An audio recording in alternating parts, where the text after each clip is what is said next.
दोस्तों, मैं ज्योति आपका स्वागत करती हूँ आपके अपने YouTube चैनल उत्साह में। तो आज की वीडियो में हम लोग क्लास 12th के इंग्लिश कोर के एक महत्वपूर्ण चैप्टर माय मदर एट 66 के महत्वपूर्ण प्रश्नों को समझने वाले हैं। आशा करती हूँ कि क्योंकि आपके एग्ज़ाम्स में सिर्फ 5-6 दिन ही बाकी हैं, तो आशा करती हूँ कि आपने इस चैप्टर को बहुत अच्छे से पढ़ लिया होगा। इस वीडियो में मैंने इस चैप्टर के महत्वपूर्ण प्रश्नों को रखा है जिसे जान लेना ज़रूरी है। इससे आपके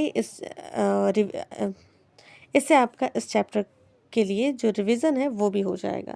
देखते हैं प्रश्नों को। पहला प्रश्न है, where is the poet going and who is with her? Answer, the poet is driving to Cochin airport from her parents' home. Her mother is sitting next to her, sleeping with her mouth open.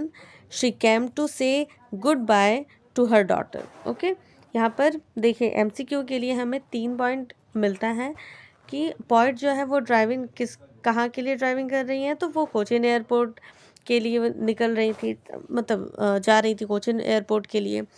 और क्या है, कहाँ से वो निकली, तो वो अपने पेरेंट्स के होम से निकली। और वो किन के साथ थी, तो अपनी मदर के साथ। अगर MCQ में ऐसे छोटे प्रश्न पूछे गए तो आप उसका उत्तर दे सकते हैं। अब देखते हैं दूसरा प्रश्न। Why does Kamala Das describe the young trees as sprinting? Answer, Kamala Das describes the young trees as sprinting because as she drives the Cochin airport, they appear to be moving quickly, almost as if they are running. This creates a contrast between her dozing old mother and the fast moving young trees. Okay, यहाँ पर क्या है कि जब कमला दास जो है वो driving कर रही थी, तो उन्होंने विंडो की ओर से देखा कि जो यंग ट्रीज़ है, जो आसपास की जो पेड़ है, वो क्या है, ऐसा लग रहा है जब गाड़ी आगे बढ़ रही है तो ऐसा लग रहा है कि ट्रीज़ जो है वो दौड़ रही है, पीछे की ओर जो है वो भागती चली जा रही है।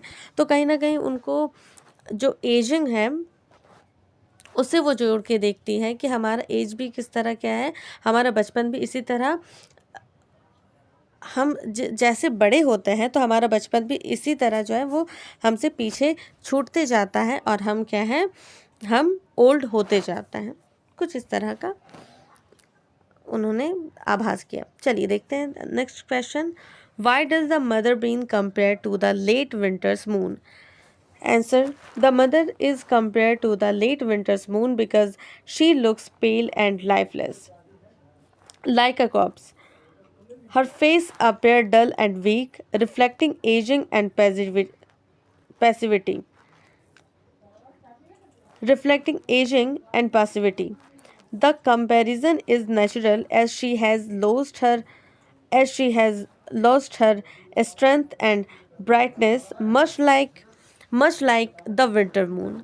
तो विंटर मून से पोएट ने अपनी मदर की तुलना इसलिए की क्योंकि विंटर का मून जो है उसमें क्या होता है कि उसकी जो चमक, जिस प्रकार समर में जो मून का चमक रहता है, उसका जो ताप रहता है, अगर उससे कंपेयर करें तो विंटर के मून में क्या है, ताप घटा हुआ रहता है, उनकी किरणों में उतना ताप नहीं होता है ना।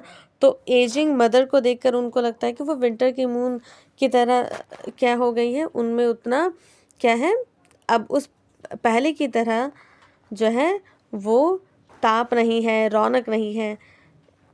इस चीज़ से उन्होंने जोड़कर देखा। ओके, और ये नेचुरल कंपैरिजन उन्होंने किया। ठीक है, अब मैंने जो है यहाँ पे ऑब्जेक्टिव प्रश्न रखे हुए हैं जो जिसको जान लेना ज़रूरी है आपके लिए। ओके, देखते हैं। यहाँ पर पहला प्रश्न है, what did the poet realise with pain? Answer, her mother's appearance like a corps.